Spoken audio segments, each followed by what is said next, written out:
Fala galera do Crento Podcast, nós estamos aqui de volta no terceiro episódio e gente, vocês não podem deixar de se inscrever no nosso canal, compartilhar, comentar, porque quando você faz isso o YouTube entende que mais pessoas precisam ouvir essa mensagem. Então nós estamos agora entrando no terceiro episódio da nossa série Descrentes e hoje o episódio tá muito legal, então roda a vinheta aí e acompanha a gente.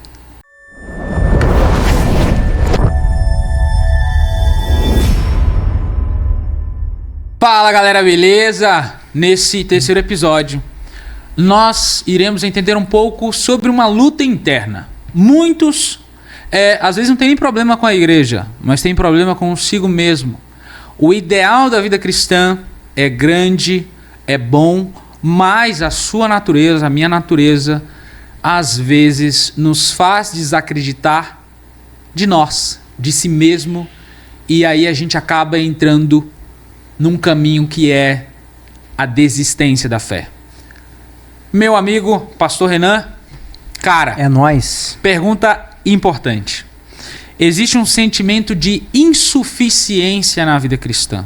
Como é que o jovem, que cara, ele tá ali, ele chega empolgado e tal, mas de repente ele se sente insuficiente pro ideal, pelos mandamentos, e são bons, mas ele não consegue viver. Como é que ele lida com isso, brother? Ai, cara, se você se sente insuficiente, bem-vindo ao clube. Ô, Eduardo, amém por isso. Eu acho que quando nós nos sentirmos suficiente, aí é um problema. Aí é um problema, porque daí a gente chegou no ápice, né? Se eu sou suficiente, eu não preciso mais de ninguém, eu não preciso de Deus, eu não preciso dos meus amigos, da minha família. Então, esse sentimento de insuficiência é bom, mas é claro, tudo tem que ter um equilíbrio, tá bom? Porque ninguém é insuficiente tão mal que não possa ser alcançado por Cristo, e ninguém é insuficientemente tão diferente que da mesma forma não pode ser alcançado. Então, essa insuficiência, ela demonstra que você é dependente. Mas a gente também tem que comentar, né, Jorge? Você vai comentar aí agora sobre as questões emocionais, que talvez possa ir para um extremo da insuficiência que vai além do que você se sentir indigno de Deus. É você se sentir indigno com si mesmo. Que daí é depressão e problemas emocionais que a juventude tem, não é? E isso é interessante porque essa caminhada pode gerar muitas emoções. E eu acho que é um lado que o próprio Cristo não quer que você, que eu tenhamos. Essa tristeza da dor de viver um cristianismo que eu diria tóxico. Uhum. Aquele cristianismo sadomasoquista, eu posso usar essa expressão no sentido de que você só é cristão se você sangra. E aí, ao mesmo tempo, essa questão da insuficiência ela é interessante, porque quando eu paro para pensar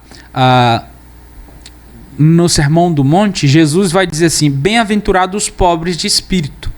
E a palavra bem-aventurado, ela significa feliz é aquele que é pobre.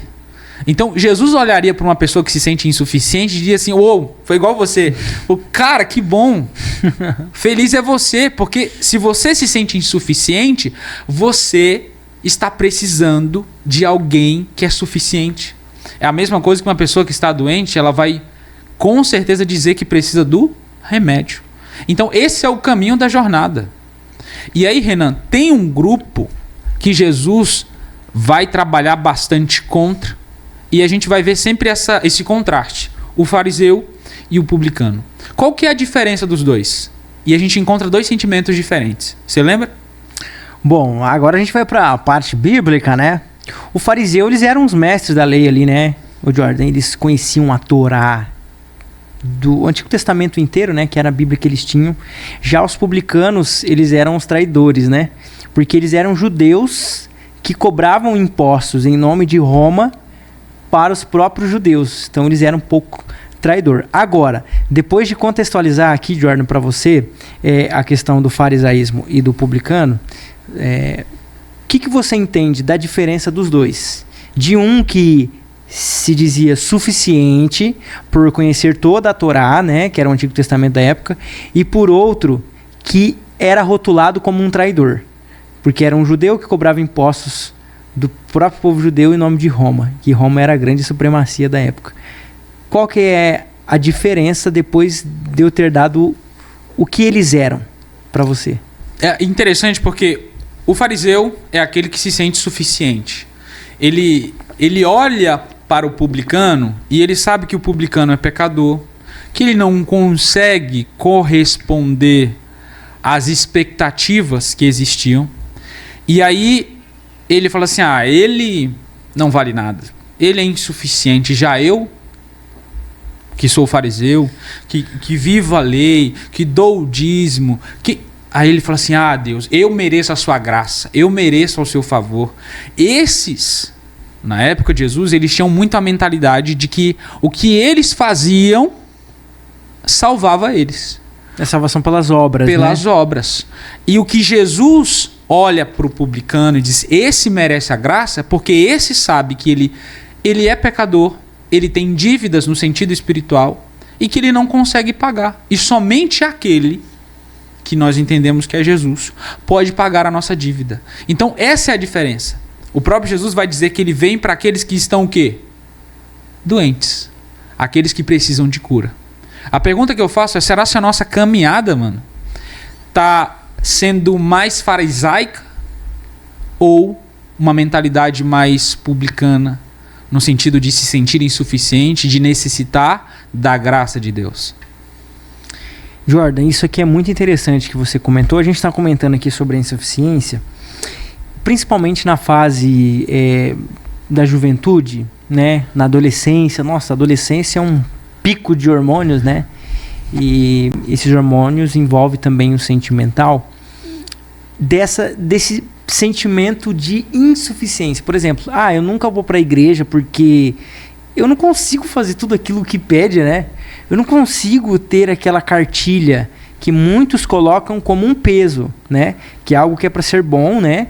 A religiosidade que a gente comentou no outro episódio, que é para ser algo bom, às vezes alguns se faz até se tornar mal. A ponto de as pessoas que não conseguem alcançar aquilo que outros alcançam, faz aquelas pessoas que não alcançam se sentirem tão indignas de não serem aceitas pela graça de Deus.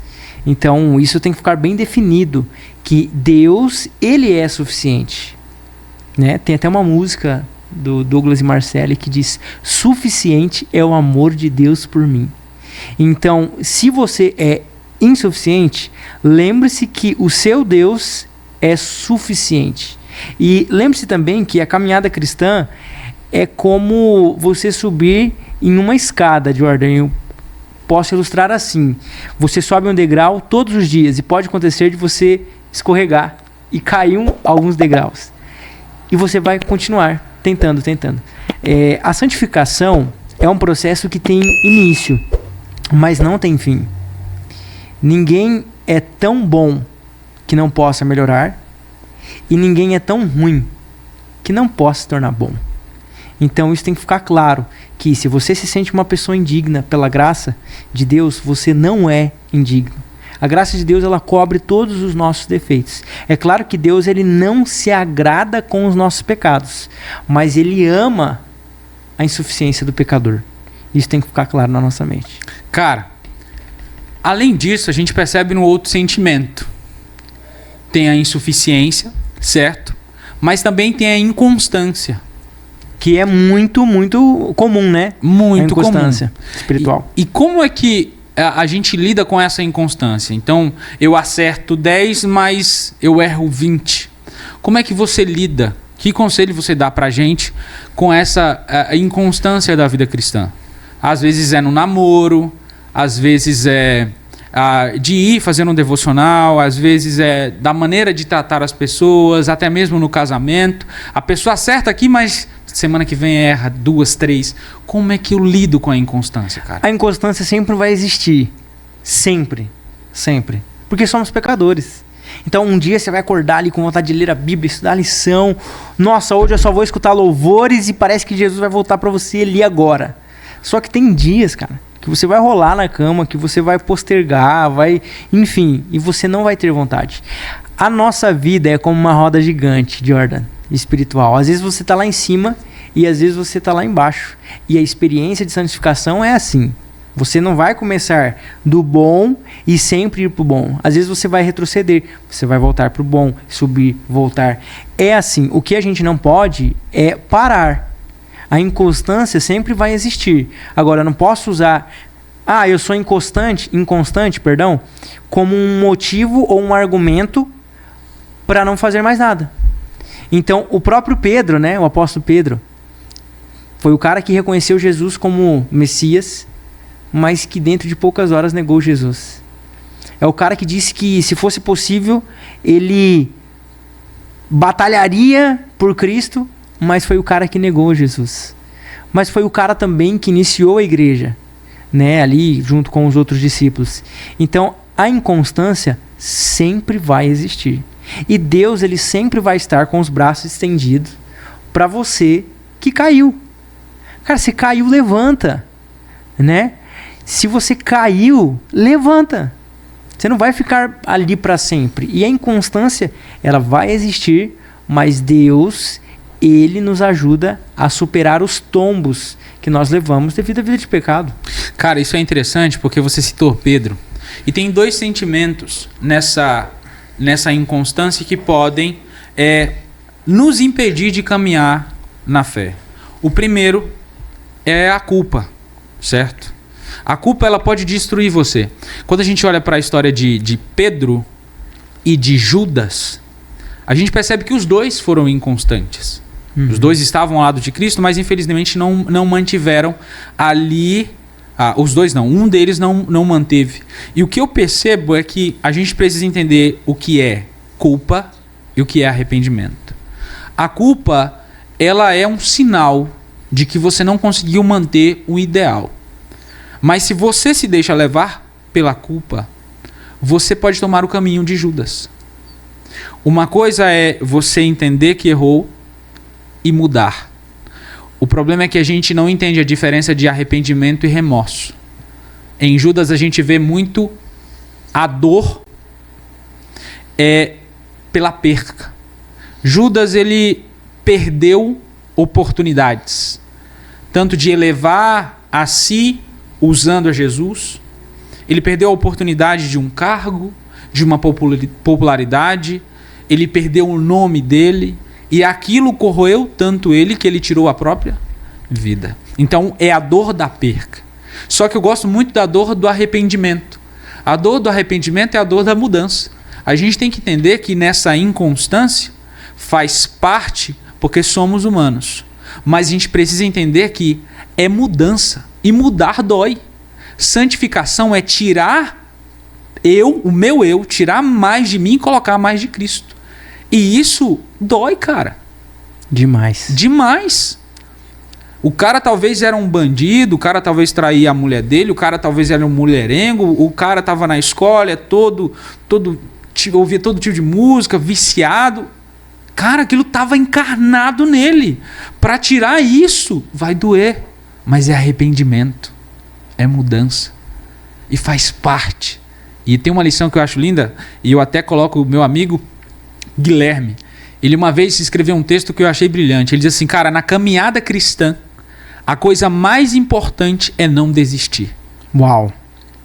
Porque no momento em que você desiste, aí acabou. Uhum. Caiu, irmão? Levanta. Ei, levanta, brother. Levanta. Faz o que, Renan? Levanta e anda. Jordan, que recado você daria aí pra gente ir pra parte final?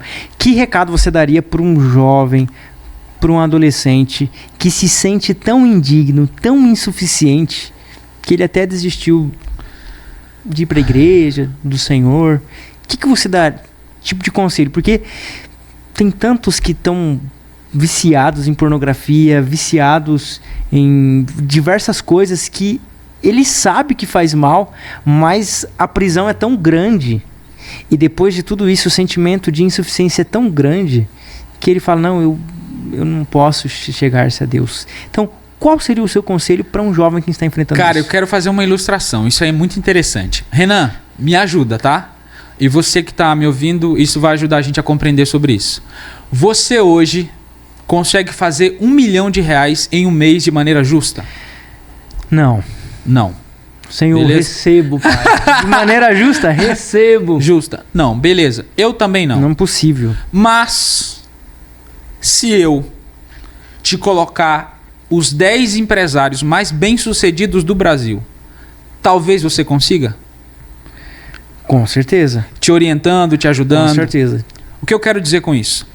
O ser humano, por si mesmo, ele não consegue vencer o pecado. É uma condição da gente. Quem foi o único ser na face da terra que venceu o pecado? Jesus Cristo, Ele vai dizer, eu sou a videira e vós? sois os ramos. E isso é interessante porque a gente entende que somente em Cristo, você, eu, o pastor Renan, iremos vencer. Enquanto você quiser vencer a natureza pecaminosa por sua força, você irá fracassar. Eu já fracassei. Por isso que nós precisamos entender que é somente em Cristo que nós iremos viver o ideal da vida cristã, na presença de Cristo, do Espírito Santo. E se você cair, junte-se a nós. A gente cai todos os dias. Às vezes o tombo dói. Às vezes é um tombo mais tranquilo, mas às vezes é um tombo doloroso. Mas se você cair, mais uma vez, tá até redundante, né? Levante. Levante, Cristo, Ele quer te salvar. E, Jordan, nós estamos encerrando esse episódio agora, mas antes, mais um recadinho aqui que a galera tem que fazer. Cara, dá o seu like. Eu tô devendo pra vocês, na verdade o Renan tá devendo pra vocês a história da experiência dele. Era pra ter falado no segundo, a gente não falou no terceiro, porque a gente vai no quarto, né? A gente vai falar no quinto. Mas dá o seu like, likezinho. Crentou não existe sem like. Insta, né? O Insta também. É o Instagram. Qual que é? Crentou Podcast, Instagram. E não esqueça, juntos nós vamos. Além com Jesus Cristo. Caiu, levanta. Bora. Valeu! É nóis.